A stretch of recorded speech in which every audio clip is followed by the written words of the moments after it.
바울은 7절에서요, 자신의 사명에 대해서 말씀하고 있습니다. 바울은 중보자이신 예수님과 그 중보자이신 예수님이 자기를 위해서 대속물로, 즉 자신의 속전을 지불하시고 자신을 죄의 종의 자리에서 해방시켜 주셨다라는 것을 깨달았을 때 바울은 그의 마음이 감격과 기쁨으로 가득 찼습니다. 그리고 이방인의 사도로 불러주셨다라는 이 사명을 자각하고 나서 그는 하나님이 자신을 죄의 종에서 의의 종으로, 하나님의 종으로 불러주셔서 자리가 옮겨졌을 때, 죄의 종에 있을 때 자신이 사명으로 알았던 믿는 자들을 핍박하는 것이 하나님의 영광을 위해서였다라는 이 잘못된 사명을 올바른 사명으로 자리가 바뀌면서 깨닫습니다. 그리고 하나님께서 나를 죄의 종에서 의의 종으로 바꿔주신 이유를 믿는 자들을 핍박하는 그 일에서 이제 그 믿음을 전하는 자리로 나를 옮겨주셨다. 즉 자신이 스스로 깨달은 사명이 바뀌었다라는 것을 의미하고 바울은 그것을 자각했습니다. 즉 우리가 죄의 자리에 있다 의의 자리로 자리가 바뀔 때 우리 스스로는 모두 이 바울처럼 하나님의 사명을 깨닫게 됩니다. 그것이 바울처럼 어떤 큰 교회를 위해서, 하나님의 나라를 위해서 보다 큰 사명일 수 있고, 또 어떤 것은 그보다 조금 더 작은, 즉 상대적으로 많은 이들을 위하는 것인가, 자기를 위하는 것인가, 자기의 보내신 어떠한 기관을 위하는 것인가의 차이는 있지만 분명히 죄의 종에서 복음, 의의 종으로 바뀔 때 자신이 그전에 알았던 사명이 바뀌어 새로운 사명이 자기에게 임한다라는 것입니다. 바울은 7절에서 이를 위하여 라고 시작합니다. 이것을 위하여 라는 말은 앞에서 바울이 설명했던 예수 그리스도의 복음을 위해서 이런 말이거든요. 복음이란 죄의 종에서 소망이 없었을 뿐 아니라 그 죄의 형벌로 결국은 죽음을 향해 가던 사람이 이 복음을 통해서 영원한 영생으로 갈 수 있다라는 것입니다. 이것이 복음이에요. 하나님의 편에서의 복음은 새로운 소식, 이 복된 소식, 놀라운 소식, 좋은 소식이라는 것은 사실 존재하지 않습니다. 복음이라는 것은 철저하게 우리 인간 편에서의 존재하는 거예요. 왜 그러냐면 사람은 죄 가운데 있을 때 복된 소식, 새로운 소식, 좋은 소식을 이끌어내고 만들어낼 수 있는 가능성이 없어요. 죄가 우리의 모든 것을 지배하고 있을 때에 우리는 삶의 목적조차도 좋은 소식과는 거리가 먼 거예요. 이미 사망을 목적으로 정해놓고 그곳을 향해 달려가던 사람들이었기 때문에 아무리 다른 것을 열심히 해도 우리에게는 새로운 소식이라는 건 있을 수 없었습니다.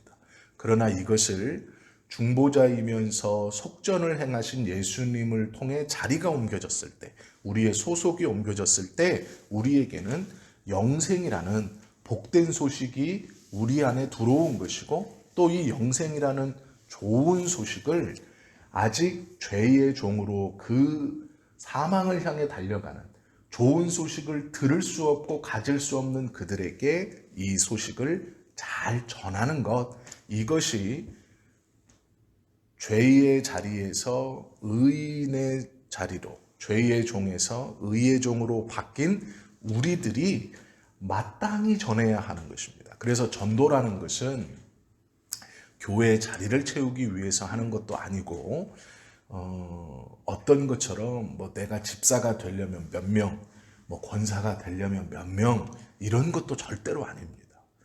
그 숫자를 채우고 뭐 몇 명을 더 드리고 누구를 데려와서 체면치레를 하고 그러는 게 전도가 아닙니다.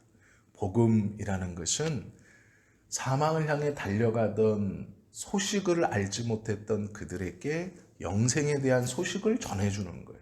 이것은 그래서 기쁨으로 할 수 있는 것이고 즐거움으로 할 수 있는 것이고 감사함으로 할 수 있는 거예요. 그러면 어떻게 즐겁고 어떻게 감사하냐? 내 안에 영생의 소식이 가득 찼을 때 그것은 사망과는 비교할 수 없기 때문에 감사하고 즐겁고 기쁘게 되어 있는 것입니다.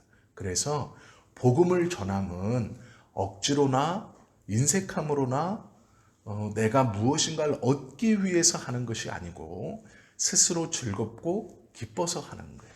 성경은 바울을 통해 이를 위하여 라는 말로 복음을 위하여 라는 것으로 한마디로 그것을 설명해 주고 있죠. 이 자리의 변함은 영광스러운 것입니다. 우리의 개인의 신분이 변하는 것과 함께 개인의 신분이 변한 그 사람이 이 복된 소식을 전할 수 있는 그 자격과 기회를 얻게 됐다는 것이죠. 이것을 단순히 즐거우니까 전해라 라고 말씀하시는 게 아니라 사명이다 이렇게 말해요. 이 자리에서 이 자리로 옮겨온 모든 영혼은 이것을 사명으로 갖고 있다. 즉 이것이 주인의 뜻이다 라는 거예요. 그래서 구원의 기쁨을 나 혼자 누리고 나 혼자 그것을 간직하고 있다. 즉 구원의 기쁨을 아는 자가 말씀을 전하지 않거나 가르치지 않는다. 그것은 하나님이 기뻐하시는 바가 아니에요. 우리가 말씀을 알고 있다면 그것을 우리의 아이들에게 믿음의 후세대들에게 가르치는 것. 이것이 하나님이 기뻐하시는 바입니다. 그것도 억지로 하는 것이 아니라 즐거움으로 하는 거예요. 즉 말씀을 가르친다는 건 자리에 옮겨진 자가 해야 하는 것이고 그것은 사명이고 우리 주인의 뜻이며 하나님 기뻐하시는 바예요. 그래서 하나님의 말씀을 배운 자는 그 말씀을 마땅히 가르쳐야 한다라는 것이죠. 그럼 무엇을 가르치느냐? 복음을 가르쳐야 되는데 세 가지로 딱 요약할 수 있습니다. 오늘 본문에 이제 한정되어서예요. 우리가 지금까지 배웠던 하나님은 오직 한 분이시다. 하나님과 사람 사이의 중보자도 한 분이시며 그분은 그리스도 예수님이시다. 그리스도는 죄인들을 속죄하기 위해 자기 몸을 속전으로 주셨다. 이것을 가르치는 거예요. 요 세 가지를. 이 소식은 하늘에서 우리에게 주시는 메시지예요. 즉 하나님의 뜻을 가장 잘 보여주는 그러한 메시지입니다. 교회는 복음을 전하고 성도들의 온전한 믿음을 위해서 그들에게 하나님의 말씀을 가르치고 또 그 말씀을 배운 성도들이 또 하나님의 말씀을 전하는 것, 이것이 교회예요. 큰 건물을 세워놓고 과시하고 위시하는 것은 교회가 아닙니다. 사실 교회의 본질에서 한참 벗어난 거예요. 기업처럼 그것을 운영하는 것은 교회가 교회의 모습으로서의 모든 것들을 다 무너진 마지막의 모습이에요. 즉 기업과 같이 생각하고 접근하는 것은 교회가 이제 무너질 대로 무너져 마지막에 하나님의 형상과 모양과 뜻은 다 빠져버린 맨 마지막 껍데기만 있을 때에 보여지는 현상입니다. 그래서 교회는 말씀을 가르치는 것이고 지켜내는 것이고 또한 배움받은 성도들이 그 말씀을 또 전하는 곳이 교회예요. 이것이 원래 교회의 모습이고 우리의 입장에서는 이것을 위하여 교회로 부름받았다. 이렇게 해도 틀리지 않습니다. 또한 목회자도 마찬가지죠. 교회를 키움에 있어서 교회가 성장됨에 있어서 자신의 어떠함을 자랑하거나 능력을 설교를 잘한다. 기도의 능력이 있다. 우리 목사님은 뭐가 막 용해. 절대로 아닙니다. 그런 것들을 뽐내거나 그런 것들이 교회의 부흥이나 그 목회자의 어떠함을 절대로 보여줄 수 없는 것이고 그것이 중요한 것도 아니다라는 거예요. 성도들의 경우도 마찬가지예요. 교회에서 맡은 직분에 대한 이 신앙적인 존귀함을 깨닫지 못하면 사회적 직분과 교회적 직분을 같이 가려고 그래요. 내가 사회에서 사장이니까 교회에서 장로쯤 돼야지. 내 직원이 몇 명인데 내가 여기서는 또 이렇게 출세를 못했으니까 교회에서는 또 출세를 해봐야지. 이렇게 생각합니다. 바울은요, 이를 위하여 내가 전파하는 자와 사도로 세움을 이뤘다. 즉, 전하는 자는 우리가 알고 있는 복음을 전하는 자고요. 사도라는 것은 최고 앞에 서 있는 사람입니다. 즉, 복음의 최일선에 서 있는. 전하는 자도 종류가 여러 가지예요. 그게 무엇이냐면, 내가 본 것을 전하는 자가 있고, 내가 들은 것을 전하는 자가 있어요. 사도는 직접 본 것을 전하는 자, 즉 최일선에 있는 증인들입니다. 이 당시에는. 그리고 그 뒤에 이 사도에게 듣고 배운 것을 전하는 자가 있는 것이죠. 차이점은 직접 본 것과 배운 것을 전하는 것이 있는데 내용은 똑같아요. 직접 본 내용을 배운 것을, 이 직접 본 것을 전하는 사도의 내용과 이 사도가 전하는 것을 배우고 익혀서 전하는, 복음 전하는 똑같은 거예요. 내용이 달라져서는 절대로 안 됩니다. 2000년 전에 예수님의 사도들이 복음을 전했던 그 복음의 내용과 지금 우리들이 전하는 복음의 내용은 똑같은 거예요. 하나님은 한 분이시고 예수 그리스도는 우리의 유일한 중보자이시며 그분은 우리를 속전하셨다라는 거예요. 이것은 절대 변하면 안 돼요. 그래서 이 전하는 자, 나는 그것으로 부름을 받았고 사도로 부르심을 받았다. 즉 자기의 사명이 무엇인가를 바울은 분명히 깨닫다라는 거예요. 사명을 분명히 깨달았다는 것은 자리가 옮겨졌다는 것을 분명히 인식한 사람이에요. 그래서 다시 옛날로 돌아가지 않는다라는 것이죠. 사도 바울처럼 어떻게 이렇게 말할 수 있느냐라는 것을 볼 때 우리는 알 수 있어요. 자기의 유익을 구하지 않는 사람. 이것을 조금 더 정확히 말하면 자신이 속한 교회의 유익만을 추구하지 않는 사람. 이렇게 보시면 돼요. 즉 어떠한 개인의 유익뿐만 아니라 자신이 속한 그 공동체, 자신이 속한 교회 공동체의 유익, 다른 교회는 어떻게 돼도 다 상관없습니다. 우리 교회만 안전하고 평안하면 됩니다. 아니라는 거예요. 바울은 이렇게 말합니다. 자신은 거짓 사도도 아니며 거짓 종도 아니다. 이 사명을 자기는 분명히 알고 있다. 척하는 게 아니다 라고 말하는 거예요. 척하는 게 아니다. 사도인 척, 복음을 전하는 자인 척하는 게 아니다 라고 말하는 것이죠. 자신의 유익이나 자신이 속한 교회의 유익만이 아니라 그리스도의 복음을 위해서 어떻게 살아가야 하는 것인지 바울은 분명히 알고 있다라는 것입니다. 성도들은 하나님께서 자기를 부르신 그 부르심의 뜻을 온전히 깨달을 수 있어야 돼요.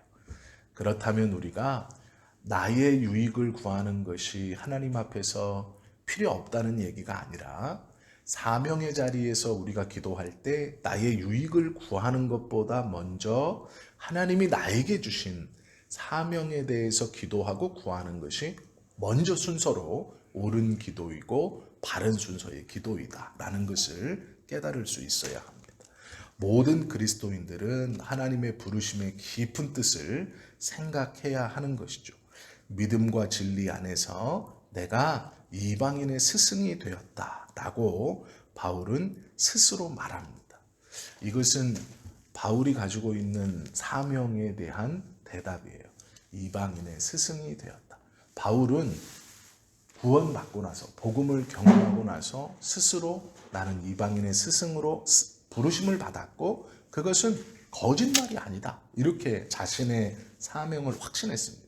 그렇다면 우리도 우리 개인에게 주시는 어떠한 사명이 있어요. 그것이 무엇일까? 한마디로 어떻게 증언할 수 있을까? 딱 명시할 수 있을까?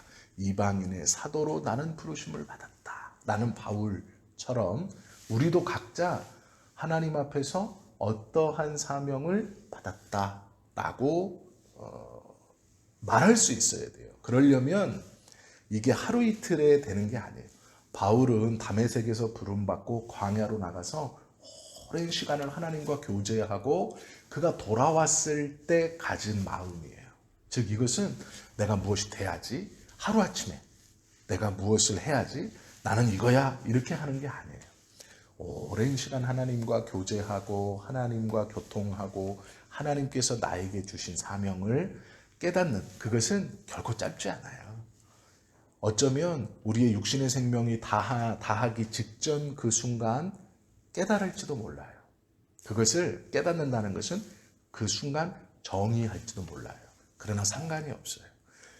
섣불리 말해서 그 사명이 거짓이 되는 것보다 낫다라는 거예요.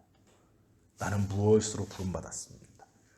그러나 그렇게 고백하는 그 순간 그것이 하나님과의 교통에서 나오는 정의가 아니라면 거짓말이라는 거예요.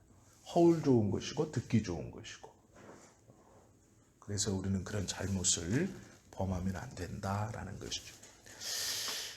바울의 사명감을 가지고 주님이 원하시는 뜻을 바울은 이루어가며 살았어요. 우리도 마찬가지로 하나님이 주시는 사명을 가지고 이를 위하여, 나에게 무엇을 위하여 하나님 부르셨는가를 개인적으로 기도해 보시고, 금방 아니고 오랜 시간 하나님과 교제하시고, 우리도 우리의 삶의 거의 마지막에 이르러서 이든지, 아니면 주님이 우리를 부르실 때이든지, 아니면 삶의 어느 고비이든지, 우리도 우리 스스로 우리의 사명을 나는 이것을 위해서 부르심을 받았다라고 고백할 수 있는 그런 정의된 사명을 하나씩 다 하나님의 은혜 아래서 스스로가 정의할 수 있고, 또 오늘 하루가 그러한 하나님의 사명, 복음을 전하는 자, 또 부르심을 받은 자, 그 사람으로서 바르게 기도하고 바르게 믿음으로 살아가는 오늘 하루가 되실 수 있기를 예수님의 이름으로 축원합니다. 기도하겠습니다.